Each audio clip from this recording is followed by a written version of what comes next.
You are listening to KC Sports Network, the #1 podcast network for today's Kansas City sports fans.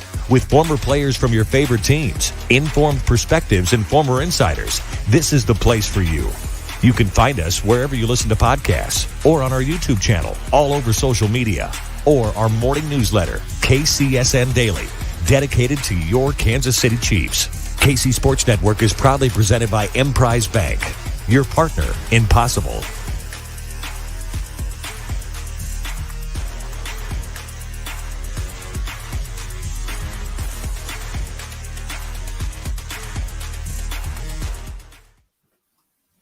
It's a live edition of 21 Questions presented by our dear friends at Macadoodles, a location in Lee's Summit. It's absolutely spectacular. If you have not checked it out, make sure you give it a shot.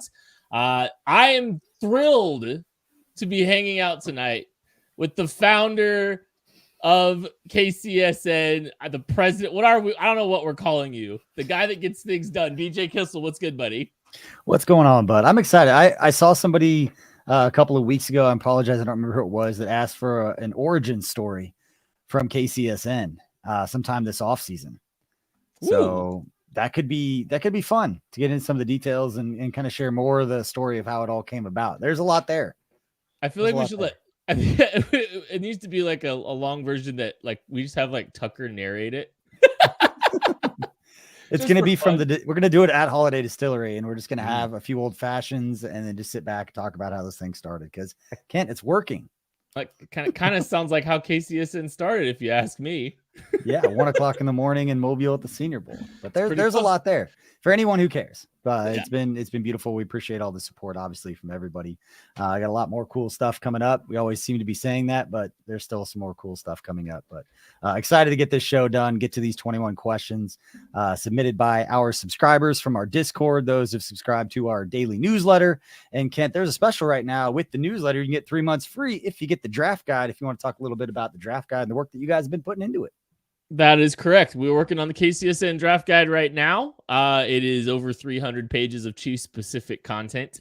So you're going to get 225 plus write-ups on prospects in this draft and how they fit the Kansas City Chiefs specifically.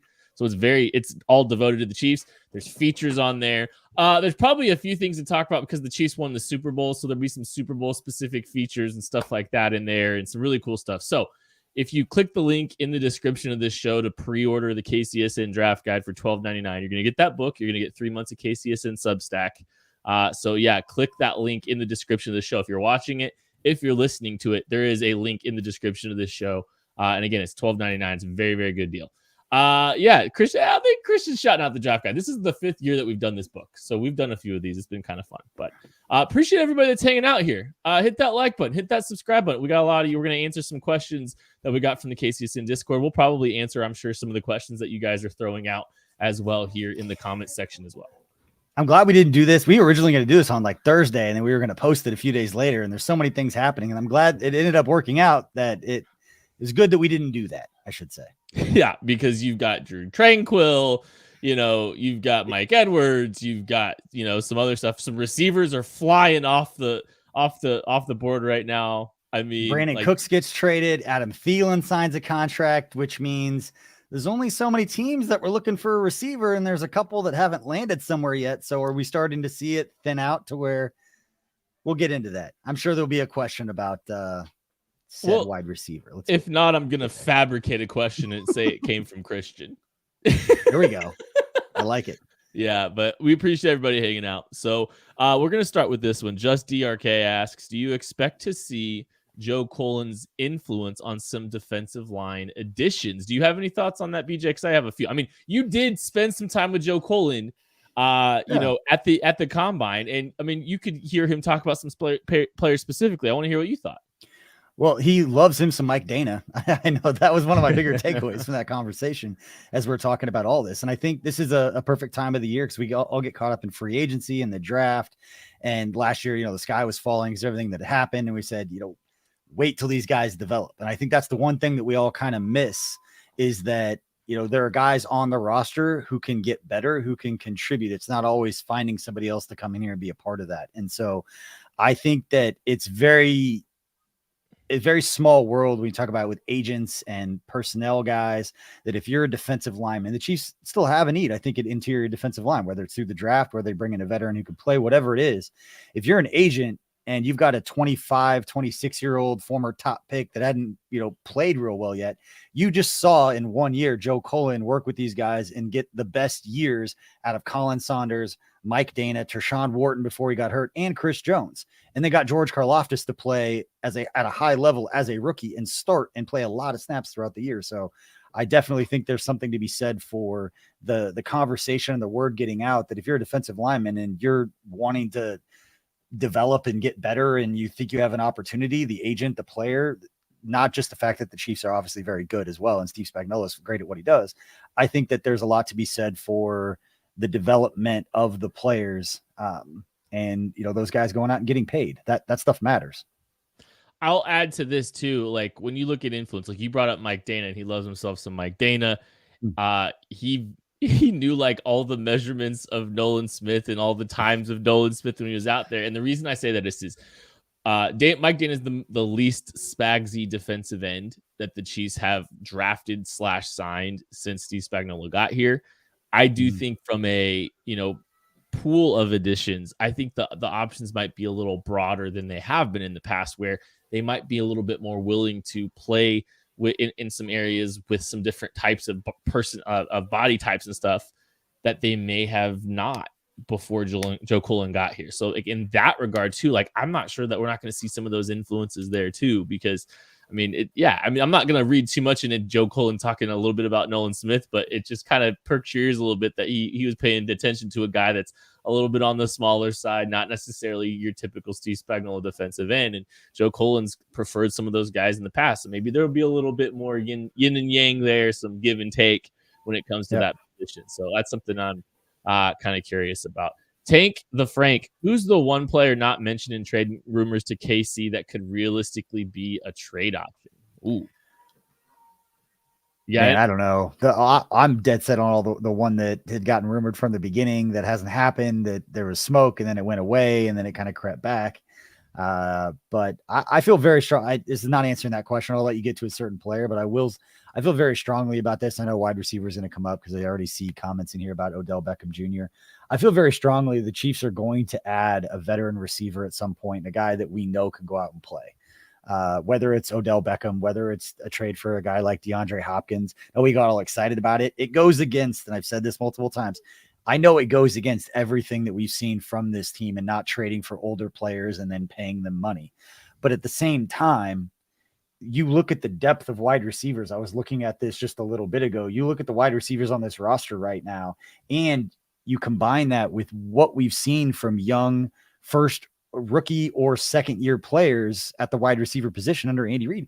They don't step in and contribute a lot right away. This is not an easy offense for a rookie to step in and play. So for those people out there, like, we don't need to sign DeAndre Hopkins. They're just going to go out and draft Quentin Johnson because maybe he could become the next DeAndre. And I don't know if that's a comparison. I'm not putting that out there. I'm just saying in general, you can't just plug a rookie receiver and expect him to contribute in the kind of way that we're talking about with the DeAndre Hopkins. And you look at the Chiefs, they have 9 receivers on the roster right now, and they keep 5, 6, Kent? Here are the 9 receivers on the Chiefs roster: Marquez Valdes-Scantling, Kadarius Toney, Sky Moore. And then those are 3 guys who played last year. And then your 4th is Cornell Powell. 5 is Emir Smith-Marset, Jerrion Ealy, Justin Ross, John Ross, and Ty Freifogel.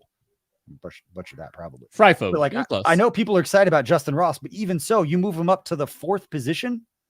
Like, they've got to add somebody, and it can't just be rookies. They're going to draft somebody at the wide receiver position. They've got to bring in somebody that is a veteran who can play. Brandon Cooks just went to the Cowboys, who had been linked to Odell Beckham, and then Adam Thielen just signed a 3-year deal with the Carolina Panthers.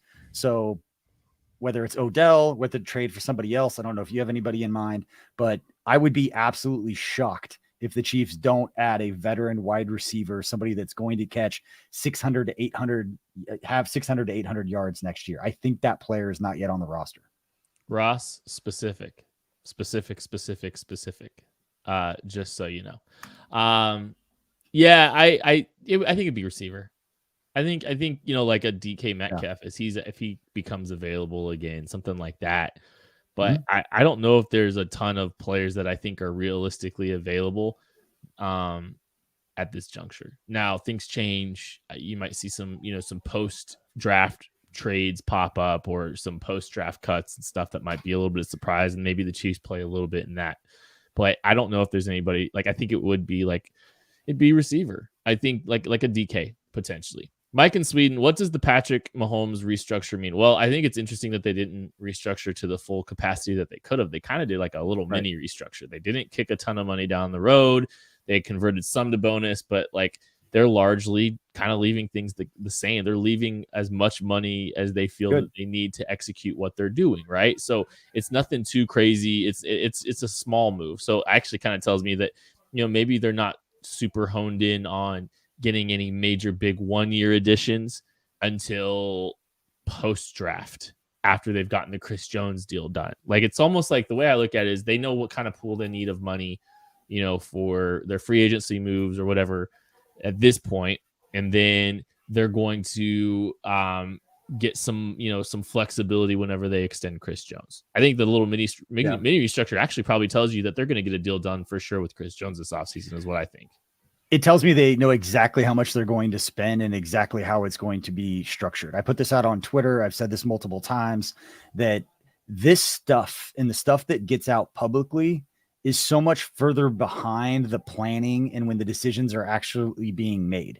When you hear about a signing, you hear about a contract that didn't just happen. It could have been done for 6 weeks and been discussed a long time ago when they crossed paths. There are number of reasons why they wait until it actually gets done, but these decisions aren't being made now. It's getting out publicly in a kind of a slow motion fashion. That's why I said you're watching a off-season plan with free agents till it just kind of happen in slow motion. If they do end up bringing in Odell Beckham, it would probably be something where the Chiefs knew exactly what it would take to pick up the phone, call, and have it done. And there could be negotiating, but they knew in the back of their mind, if we want to get it done, this is the contract it's going to take. This is how much cap space we need to get from Patrick Mahomes' contract to get that done. And so those little things mean more to me because they knew exactly how much money they needed to free up, which means they knew exactly how much money they were going to spend. And again, we're watching it all kind of happen in slow motion. Arrow asks, with Michael Burton going to Denver, is there anyone out there you'd like to see take his role, and is his name Hunter Lepke? I wouldn't hate a Hunter Lepke addition if I'm being honest, but at the same time, my preference is no fullback. They don't use it enough. Find some guys that maybe can play in that role. In the pinch when you need them. Really, that pour one out for Colin Saunders' dreams right there. Sorry, Beach. I shouldn't have even brought it up with you here, but still hurts my heart a little. That's my guy. I know. But happy for him. It's super happy for him. But the preference, honestly, I think would be no fullback addition. If I'm being real, Lee 87 asks, how comfortable with the change in quarterback coach, offensive coordinator, and backup quarterback are you? Will we see progressions from the room as a whole? Will it be flat or a step back? And how would you approach it? You take this one. Okay, that's fine. Sorry, I'm looking through 2024 free agent wide receivers who are 25, highly drafted, and haven't really panned out. Sorry, no, I'm kind of busy right now. You're fine. I'm on Laviska Shenault and Darnell Mooney, another one. You're talking about guys they haven't really talked about, young players. They don't want to pay him big money. I'm just throwing names against the board here. I am comfortable with the quarterback coach decision. I am more than comfortable. I'm thrilled with the offensive coordinator decision. I love Matt Nagy kind of getting more influence over this as well. Backup quarterback, not thrilled. There's an old saying. I think it's Tom Moore. He says, Peyton Manning gets 100% of the snaps in Indianapolis, and he's the guy that's getting all the press. Someone asked him hey, why is Peyton Manning always getting all these reps, and why don't you get the backup in there? And I think Tom Moore said in more colorful terms, well, if Peyton Manning goes down, we're screwed.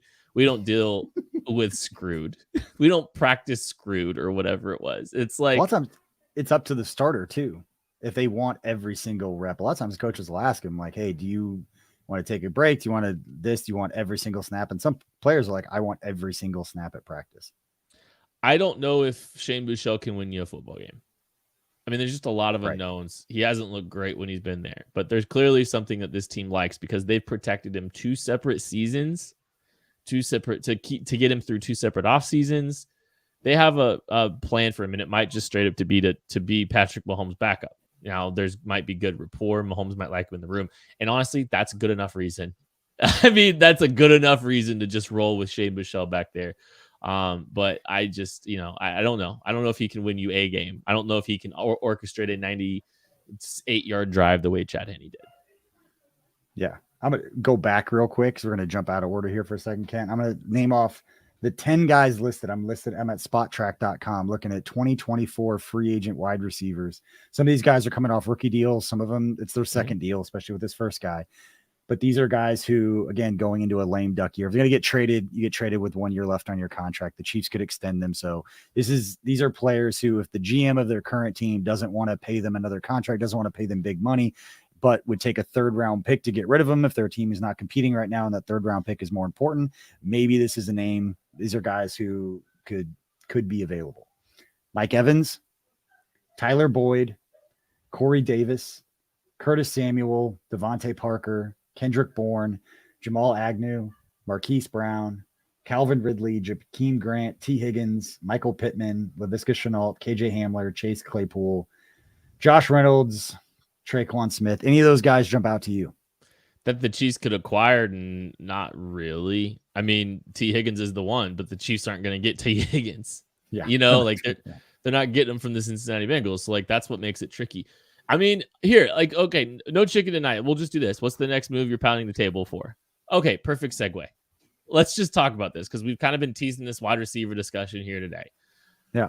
The move I would make is I think I'd try to trade for DeAndre Hopkins. What? I'm just glad somebody's on the same page because I've been saying this for 2 weeks. And I thought something happened. Doesn't... I thought you were on Twitter about to celebrate. No. As the words are coming out of my mouth, DeAndre Hopkins is being acquired by the Chiefs.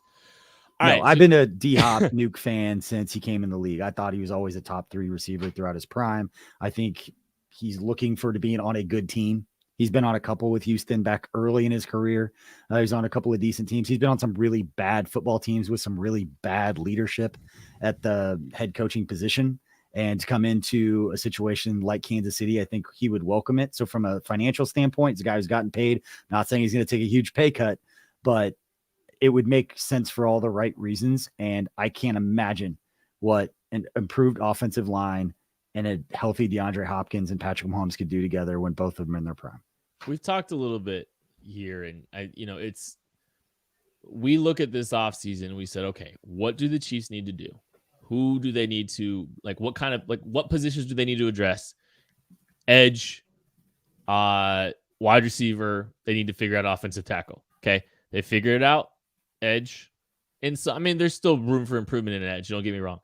They took care of tackle. We haven't heard a thing on receiver except for they're interested in Odell Beckham Jr.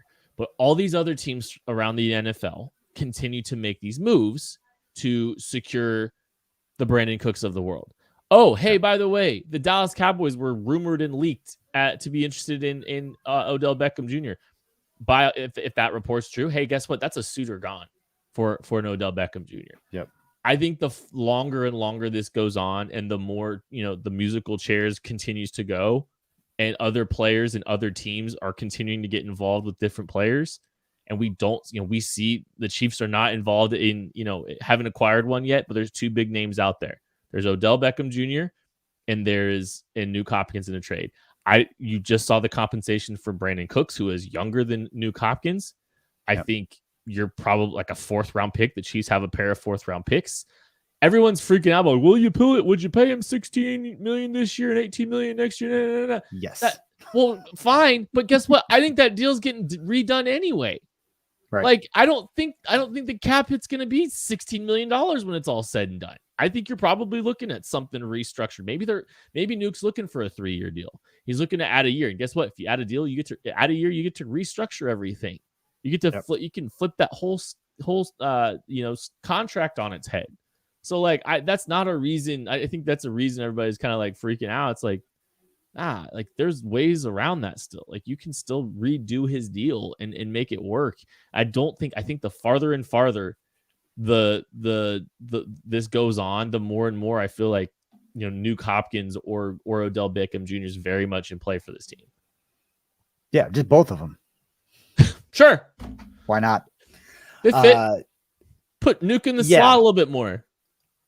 Yeah, he's a player. You watch his highlights from last year, and I said this before in Outside the Trenches, and we talked about this. You watch Nuke Hopkins. There are people who told me he was washed, that he was a step slower. Watching Nuke Hopkins highlights from 2020, to go on YouTube, look it up, find the NFL or Cardinals highlights. The biggest takeaway I have is not even close to washed, and Kyler Murray is not very good, because so many of his catches were reaching back across the middle on slants that were inaccurate. It's just, he's not a very accurate quarter. He's fast, he's athletic, all of that, but he's not an accurate quarterback. And we've joked before that watching Patrick Mahomes and being a Chiefs fan, it's ruined football for you in some ways, because you just get accustomed to, my quarterback can throw it all over the field accurately from any arm angle and hits guys in stride. Like it's not a big thing. You go back and watch DeAndre Hopkins highlights, not even close to washed. And again, I understand that they're not trading for older players. I believe Joe Thuney is the only player over the age, or would have crossed the age of 30 years old, who's gotten a multi-year contract from the Chiefs and Brett Veach. I could be wrong on that, but I remember having this conversation before, that Joe Thuney was the only one. And Nuke Hopkins, I believe, is 30 years old. And so that would break the mold in that way. But he's a player that I think, as he gets older, maybe he does lose a step, but physically he's long. Like he could still make plays. His game slowing down, or his athleticism, is not going to change what makes him special, which is his ability to track a football, his ability to make contested catches, and just his length. I think will translate as he gets older, if you're talking about like that third year and worried about giving him that extra year to make this move. But again, the Chiefs need another weapon that they can count on for Patrick Mahomes week 1, and that's not a rookie. I don't think they're going to hem themselves into needing to draft a receiver at 31, or trading up for a receiver at 31 for that matter. I think I just makes too much sense to go get somebody like that. And the longer it draws out and the longer those guys sit out there, I think I think it makes sense to bring them in. One of them in. And we'll have, I know we're going to continue to talk. I know there's gonna be more questions about the wide receiver position, and we'll get to those right after this quick break. Whether you're a Chiefs, Royals, Sporting KC, KC Current, K-State, KU, or Mizzou fan, we've got you covered. Thanks for watching this production of KC Sports Network, proudly presented by Emprise Bank. Hit the like button, hit the subscribe button if you're watching. Thanks everybody for watching. The new music is just an absolute banger there on that too. BJ, I love that. Matthew McNabb asks, who is a guy you'd love the Chiefs to draft, a guy you don't want them to draft, and a guy you think they will draft? This is great. Who is a guy I would love the Chiefs to draft? We'll just do it all in the defensive end position. How about that? I'd love the Chiefs to draft Nolan Smith. I don't know if Nolan Smith is going to ultimately be available, because he tested absolutely through the roof. I'd consider trading up for him if he's available, and the Chiefs have kind of figured out all their other issues roster-wise. But he's not necessarily the most Steve Spagnuolo player, but he's exceptional against the run. He's dense, he's powerful, he's explosive. He's been productive. He's a uber high character guy. You saw his personality too. The guy I don't want them to draft is Isaiah Foskey, the defensive end out of Notre Dame. I think he's a little bit more over. I don't want to dunk on a kid. I don't tend to appreciate. I know he's a highly productive player when it comes to sacks. I know he tested well at the NFL Combine. I don't think the athleticism, the power translates on tape. I see him, and maybe it's a little bit. It's just like how he was used at times too. Like he didn't get to rush from outside the tackle as consistently as I'd have preferred at times. But I don't see the explosive. I don't see the first step quickness. I don't see the ability to turn a corner particularly. And that's the guy. I'm not. He's probably a top 65 guy. I don't know how I feel about that. I have a couple. Oh, go. Sorry. I have a couple. One more. There's a guy I don't want to draft. There's a guy I don't want, or a guy I think will draft. A guy who I think will draft. Sorry. Okay. I think they're going to draft Keon White, the defensive end out of Georgia Tech. I could see him being there at 63. He's an absolute massive human, tested through the roof. He's on the older side. I don't really want him the same way I kind of don't really want Isaiah Foskey. But he feels extremely Chiefsy. He's a better athlete than Breeland Speaks, and he's got more hope than Breeland Speaks, but there's some similarities there. I want to ask you a couple of draft related questions because from a roster, and I don't know the players in depth as well as you. I'm going to start that here in a few days and get caught up. But I like the idea of taking an edge and getting that knocked out because of the pure selfish reasons of wanting 2 starting edge rushers and 3 cornerbacks all on rookie deals because of what you would be able to do financially from a roster composition standpoint. Those are expensive areas to go fill in free agency. And if they can nail an edge at some level at the end of the first round. He talked about Nolan Smith, talk about all these players. There's one we haven't talked about, and it's the K-Stater, who I've always seen mocked later in the second round, but I want to get your thoughts. If the Chiefs ended up taking Felix Anudike-Uzomah at 31, how would you feel? I know it depends who else is on the board, but most of the mocks that I'm seeing, because this is what fans do, they want to take a player that might be there at 31 and then create a scenario in which he's available at the next pick to make it as good as possible. But would you feel comfortable right there at 31 with a player like King Felix? First off, I think anybody that ever does the mock draft simulator, doesn't matter which one you're picking, take the first 3 to 5 names off the board that are available to you and just start there. It's a fun strategy. It's a fun exercise. It's going to help set more unrealistic expectations. You are not an NFL GM if the draft simulator has, I don't know, Will Anderson falling to you, and you're the king of the mock draft style. Just take the first 5 names off. Those things can get wonky. When it comes to Felix Anudike-Uzomah, I'd be on board. There's no doubt about it. I really wish, he's a guy that had to play tucked into the box far too much. I know K-State had some success on the defensive side of the ball. They didn't really do him justice for his draft projections, playing and having to, line up as that 4-eye inside the tackle. I want to see him rush off the edge a little bit more. I want to see him, I wish we could have seen that, because there are bright spots. I think he fits the profile athletically of a guy that, he had a lot of production. He's clearly good against the run. He's a little bit lighter than Spags typically prefers, but again, I think the talent justifies it. And adding another defensive end totally makes sense to me. The other one for me is Zay Flowers, because obviously biased because we had a chance to talk to him out at the Shrine Bowl, but then when you go and watch him, his suddenness, his ability to go out, that he's got the change of direction that can create space that Patrick Mahomes can get him the football, and he shows just enough down the field that it's not you see this change of direction and you're like, oh, he could be Kadarius Toney, he could be what Tyreek, not at that level with that athleticism, but he could be utilized in that way. Same thing what we saw with Mecole Hardman, and then you see him go down the field and catch contested catches like we saw from Tyreek Hill. We didn't see a ton of with Mecole Hardman. And you see that from Zay Flowers on his college tape in multiple instances where he shows that he's not just a quick wide receiver who's not bigger in stature, but plays pretty physical for a guy down the field who's going and making catches. But another player I want to ask about, because I know you guys talked about tight ends on the lab before, a lot of talk about Dalton Kincaid. What is your thoughts on Michael Mayer, the tight end from Notre Dame? So Michael Mayer is the most traditional Y I think you have in this draft. And you can make a case for Darnell Washington, but I think he's a guy that he's a master of none. I think where he's a good blocker. He's a good route runner.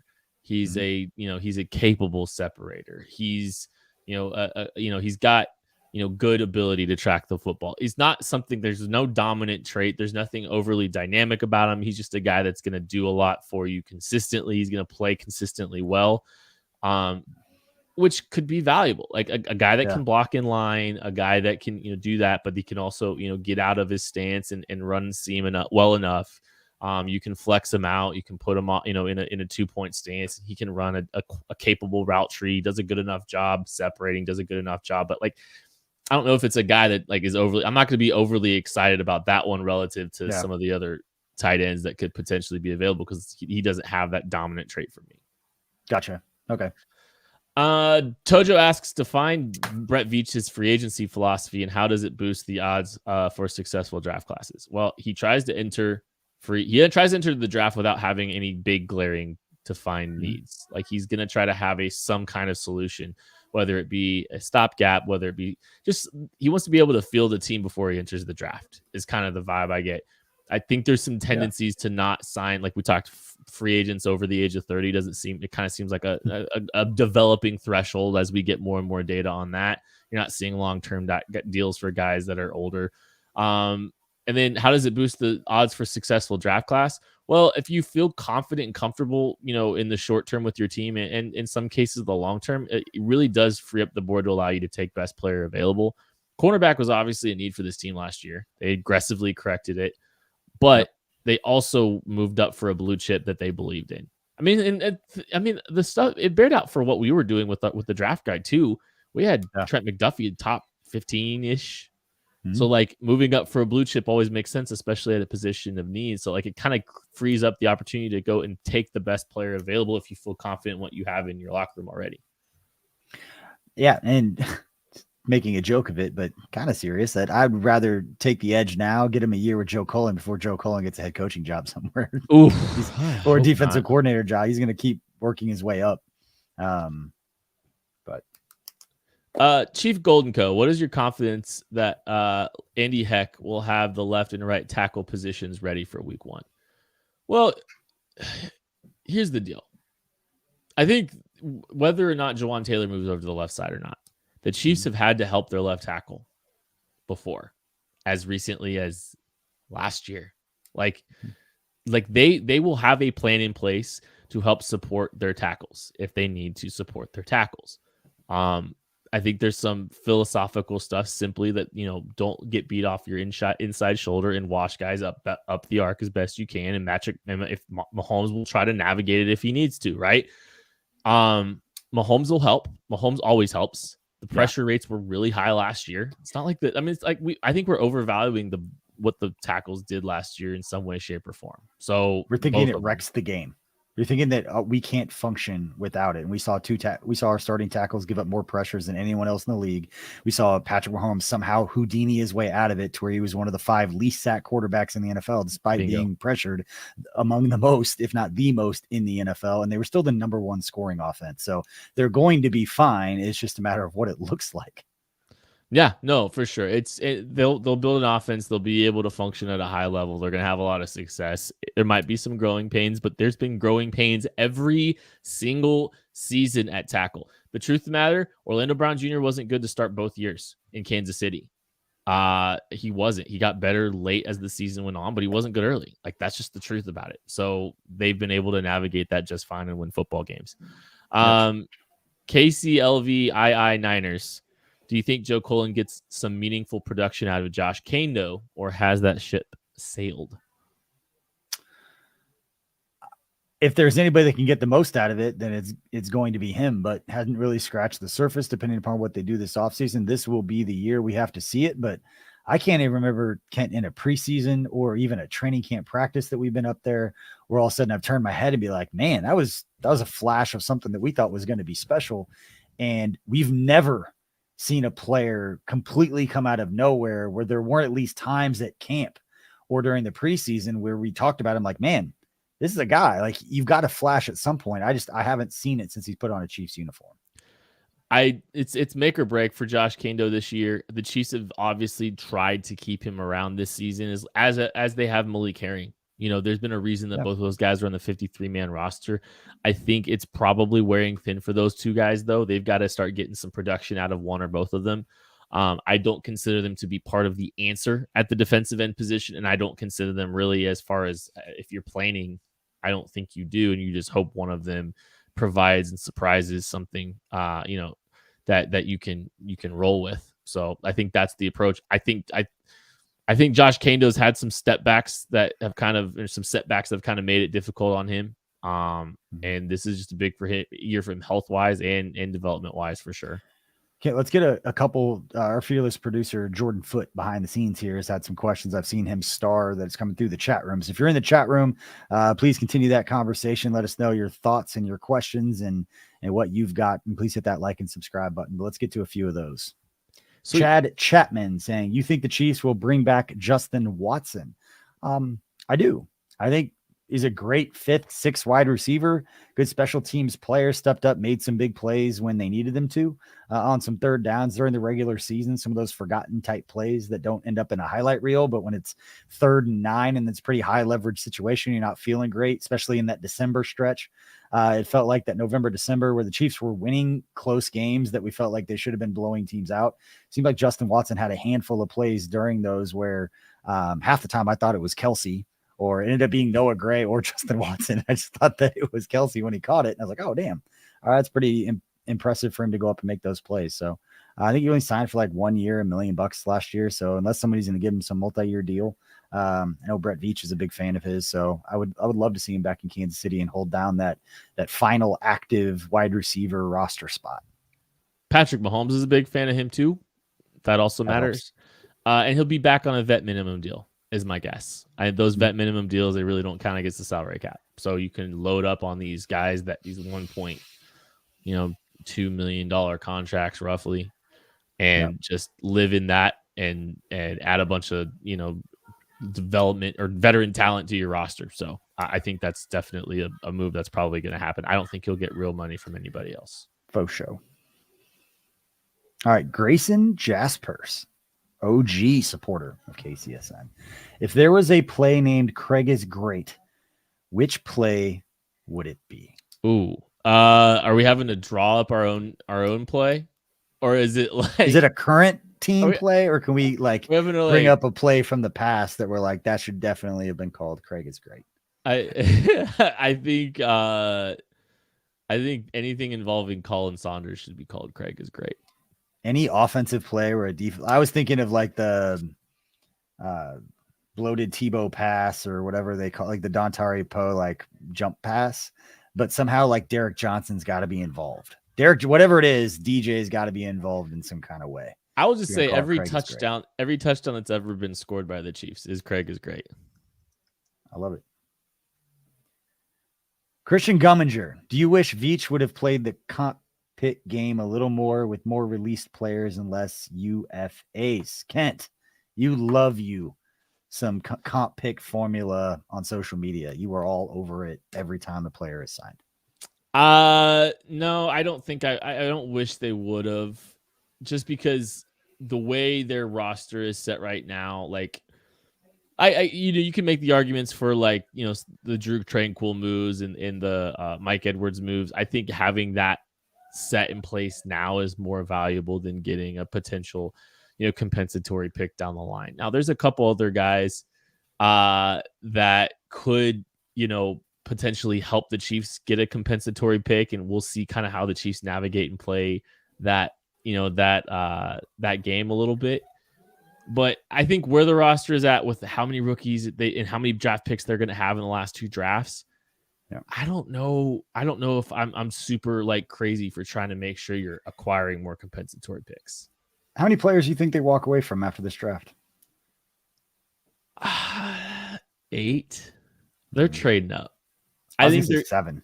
I think 7. I almost went 7. I think they're going to trade up at least once in the top 100. So I don't know what that looks like, but I could see them using that 2nd, 4th round pick as trade bait. I mean, I could see them being aggressive depending on the moves that are actually available to them, using 1st and 2nd and moving up into the 1st round and doing something very aggressive, and then kind of playing and then kind of backfilling, maybe moving from 95 up, with one of their 4th round picks, and then using their 4th and their 5th round pick to move higher up into the hundreds or something like that, and ending up with 3 picks in the top 110. I wouldn't be stunned to see them doing that and just kind of doing whatever they want to do on day 3, something like that. So 7 or 8 seems about right to me, if I'm being honest. Sounds about right. All right. Next question. Brendan Veith. Ross, over under 300 receptions yards. Which one? Ross or John Ross? Is it which one? You could combine them, and I'm going to say under for both. Yes. I don't think I think it's a cool story. I think it would be great to see the flashes during OTAs and you get into training camp. That's an uphill battle for either one of those guys to break into a situation in which they're on the best team in the NFL, and especially for John Ross. Justin Ross, it's more health. It's more, can he play at this level kind of thing. But I'd say if I was a betting person, I would say even if you combine them both, I would say combination of those two guys together would be under 300 yards. John Ross is this year's Corey Coleman, a guy that probably doesn't have a realistic chance of making this football team, but it's a name you know. Justin Ross wouldn't be stunned to see him make the roster, but health. I mean, he got a 3rd-round grade from us last year, and it's just all about health. Like there's very obvious talent. There's very obvious talent. It's just a matter of if he does enough, because I don't think he's gonna be a big special teams player.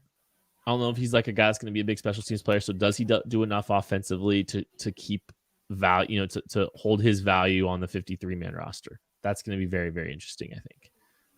I'm going to look this up real quick before we move on, because looking back, and we were guilty of, everybody's guilty of it because of what we saw at training camp. But you go back to training camp, what your projections and what we thought Sky Moore was going to be. And this was a guy that was killing it during training camp and flashing all over the place. And he had 250 yards receiving in the regular season. Yeah.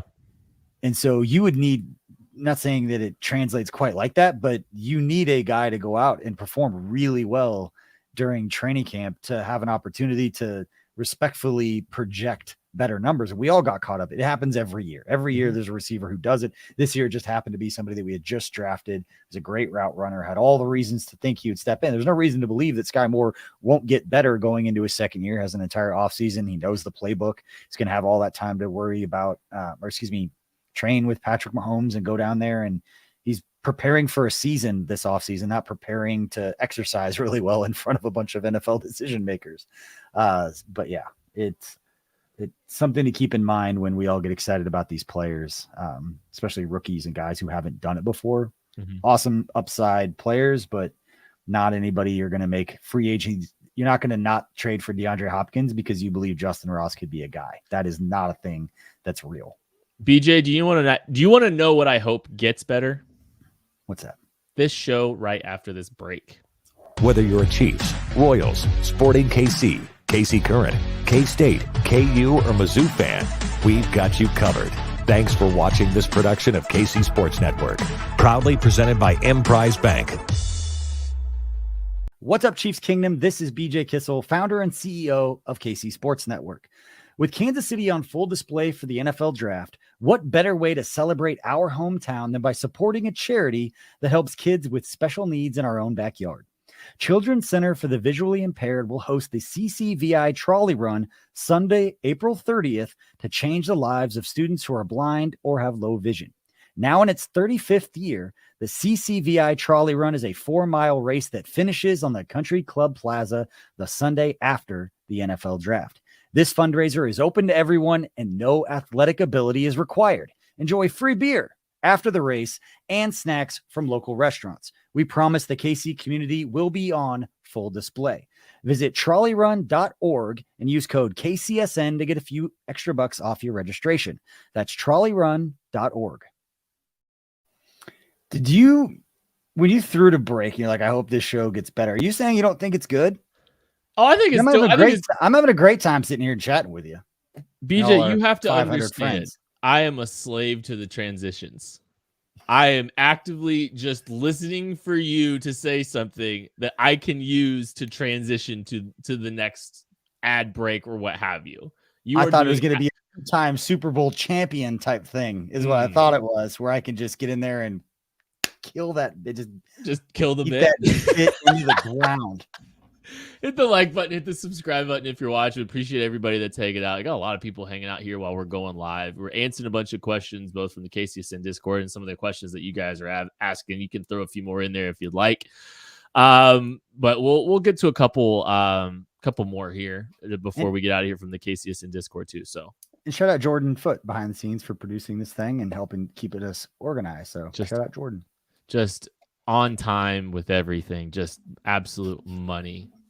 This our true king. Grayson Jaspers asked thoughts on bringing back Byron Pringle.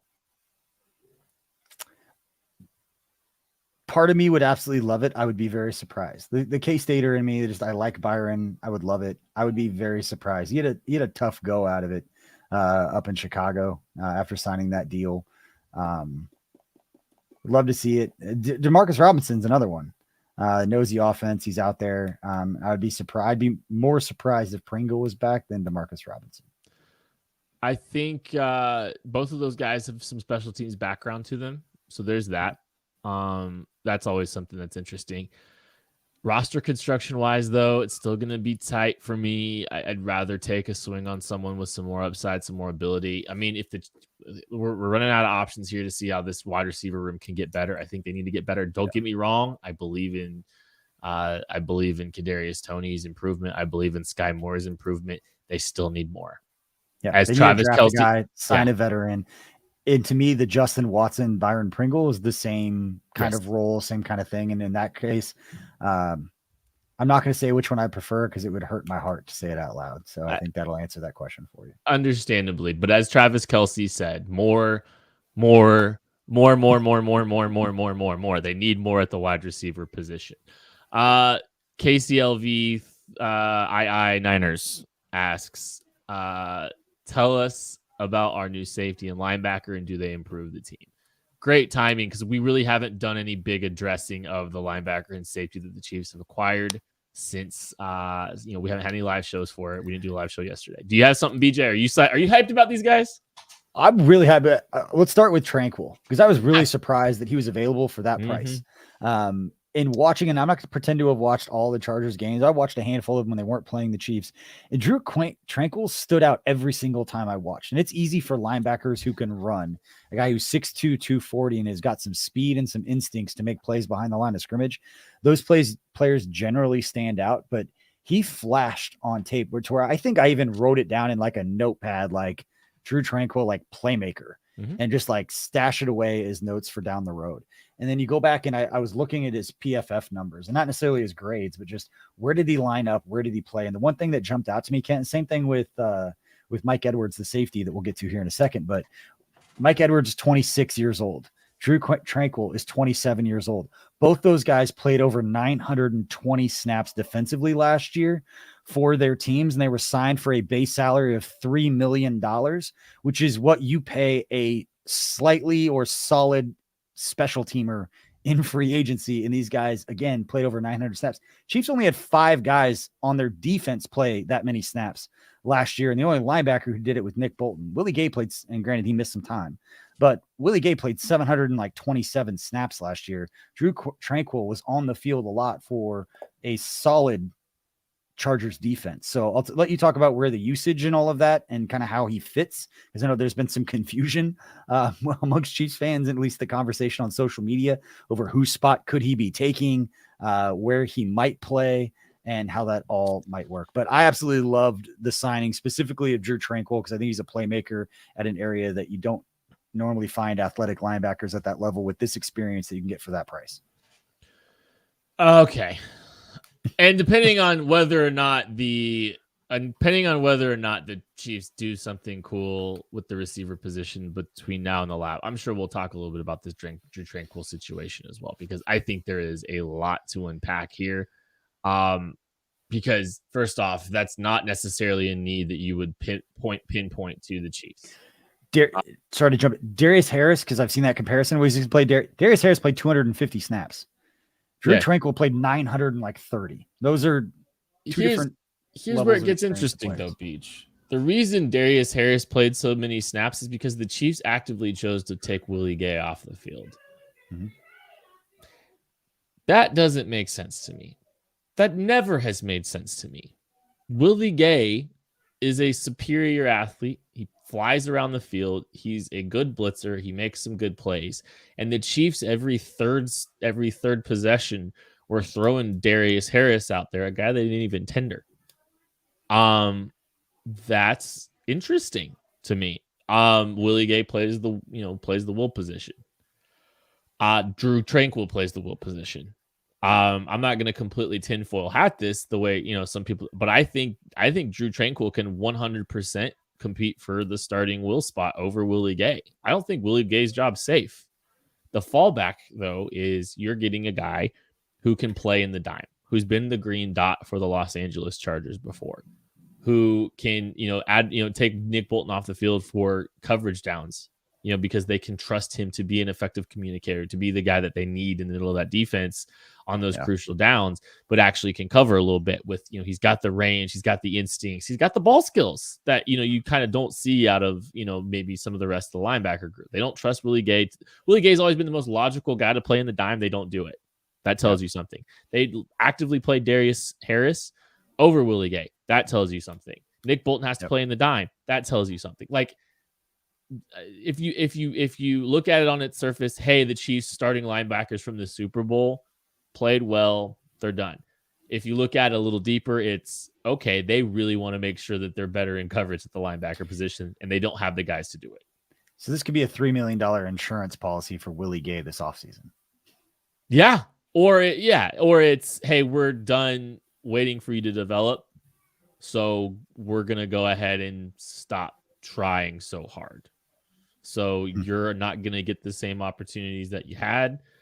And also he does. I mean, Drew, $5 million is starting linebacker money. Honestly, he's a starting. That's starting linebacker money. That's with incentives, but yeah. Yeah, $3 million with up to $5 million is starting linebacker money. If you ask me, it's not a vet minimum deal. Right. If you're getting any kind of real money to somebody these days, especially if you're the Chiefs, they're probably in your plans in a big way. That's just kind of how I look at it. So I think Drew Tranquill is very much a possibility for, I think getting that player for $3 million is highway robbery. It's awesome. I think Doug Farrar said Brett should be arrested for theft. It's a great deal.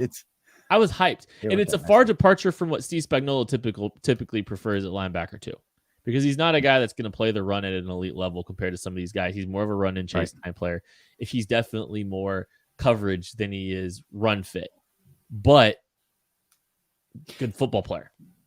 Could this just be taking Nick Bolton off the field in those situations? Just in some dime situations. Like I think it's more about Willie Gay than it is about Nick Bolton for sure. Nick Bolton's going to be on the field for way more personnel groupings than Willie Gay is at this point. I think that's what that says. For anybody who's watching this live, I'll jump in here because I saw this on social and it made me laugh. It was 33 minutes ago. As Patrick Mahomes quote tweeted, PJ Green, local news guy here, talking about K-State. And said that the name of the bubble screen inbounds pass where they had all 5 guys like out of bounds and then they like all jumped in at different times. If you watch the game, ran a 7-on-7 play. Yeah, they called it the Patrick Mahomes play. Patrick Mahomes just quote tweeted it. So shout out everybody for being awesome with that whole situation. That's amazing. Yeah, they ran like a little slip screen to him. It was awesome. It was awesome. Yeah, like they did to the opposite side and they ran a little like rubber out coming into Marquise on the last one. That was great. Little tunnel screen. It was great. Patrick Mahomes can equally now talk about K-State and quote that so everybody can stop saying he's just a big KU fan. I'm not talking to a KU guy. Yeah, he likes them more. Hit the like button, hit the subscribe button if you're watching. Appreciate everybody that's hanging out with us. It's been a lot of fun doing this. Do we have any more questions from the comment section that we want to get to before we get out of here? Jeff Grimes, Leo Chenal maybe lined up at edge more frequently. Don't think so. That's a pretty difficult transition for a guy like him to try to make to play as an edge. Here's the thing though. You can get the value of what he is as a dense athlete still as a blitzer. And you've seen that, and you've seen that recently. And as a run filler. He's a rush Sam. Yeah. He's a guy that can play coverage. He's a quick identifier. And if you can find opportunities to get him downhill, he can really disrupt plays. He has pop and his power in his hands and through his frame is problematic. It is problematic for offensive linemen even. So I don't think it's going to be as a rush player, but they're going to get him downhill when they can. I think you saw the lights coming on a lot more for him in the Super Bowl, which is obviously a great time for that to happen. Yeah. He looked great in the Super Bowl. He looked great in the Super Bowl, and the best play, the most athletic thing he did all year is hopping onto that bus like during the Super Bowl parade. Mm-hmm. That was awesome. Impressive. Yeah, that was great. Bryce Mayhew does ask what we think of Mike Evans. I guess that was a 2-part question we didn't entirely answer. I think he's a fantastic third safety. The Chiefs have Justin Reed. They invested in Brian Cook. Brian Cook, I think, played a lot better as the season went on. The Chiefs love to use 3 safeties. Mike Edwards has a little bit more of a ability to make plays on the football than we've seen out of Justin Reed and Brian Cook at this point in his career. So he's a guy that might be a little bit more aggressive, a little bit more willing to take some chances on the back end. He's kind of a perfect third safety for me. I think he'll get plenty of snaps in this defense. I think he's a guy that can compete to start still too. He helps, set the standard for a Brian Cook in training camp and competition. You want those guys continuing to be pushed. Well, here's your opportunity. There's plenty of depth and competition at the linebacker and the safety position. Both positions got better this weekend. I really like what they've done. I think they're fantastic signings. I think they're absolutely great. I still think they're going to add a safety. They only have 3. Those are 3 guys. There are only 3 safeties on the roster right now. So they're going to add somebody in the draft, whether it's day 2, day 3, whatever that is. They're still going to add a player to that room. I'd bet on day 3 still. For both of those positions potentially. I would actually lean. I'm with you, Beach. Though I'd lean if only one of those positions is drafted by the Chiefs, I'm going to lean safety over linebacker. I think. Yeah. So, yep. Well, plus they have Jack Cochran, the other kid, Mike Rose. That were on the practice squad last year, got called up at different times to play special teams. So they got some guys, some depth there that they like too. Pestle and CF 23 is asking if we're forgetting about Nazeeh Johnson. Nazeeh Johnson, I don't think, he might play safety next year. He's a special teamer, good special teamer, and a win for the Chiefs in the 7th round. I was tweeting about that the other day. Just what they got out of Nazeeh Johnson is totally fine for a 7th round pick. It's just you're getting compared to the Jalen Watsons, the Isaiah Pacheco's of the world. Those aren't your normal 7th round picks. So those are the guys that all of a sudden could make a huge leap and develop. We saw that with guys up front along the defensive line. We were talking about Joe Cullen bringing those guys along. You want to see Dave Merritt do the same thing with the defensive backs and those safeties. Mm-hmm. Yep, it is interesting that they have invested in safety and linebacker though. There's something that they're telling you there. Which we'll find out. I think when the full reveal of this roster is kind of finalized, I'm sure they'll be tweaking the roster with some veterans after the draft. It's going to be a lot of fun. We cannot wait for the draft to get here. A lot of great content that we have leading up to the draft, and obviously anything that happens in free agency, any big trades before then we'll be covering as well. We cannot wait. We're looking forward to it. Make sure you hit the like button. Make sure you hit the subscribe button. BJ, you got any final words before we get out of here? Shout out Cole DeRuse from How About Those Chiefs. Saw his comment right there. Appreciate him for promoting our stuff. And coffee's pretty good, man. Cole, go grab that coffee. Just completely go get the coffee. Go follow Cole's channel. You know who he is. Go get his channel. Go get his coffee. We had it when we were in Colorado. Good stuff. And congrats on the 100,000 subscribers, buddy. It's awesome to see what you're doing with your channel and continue to crush it. Yeah. Thanks for the coffee, Cole. Oh, I bought it. I supported my guy and went on there and bought it from him. So how about those Chiefs coffee? All right. So, I'm going to have to go check the coffee out because I am a coffee drinker. Thanks, everybody that's watching. We really appreciate you. It's been a lot of fun answering questions from you. We'll catch you later.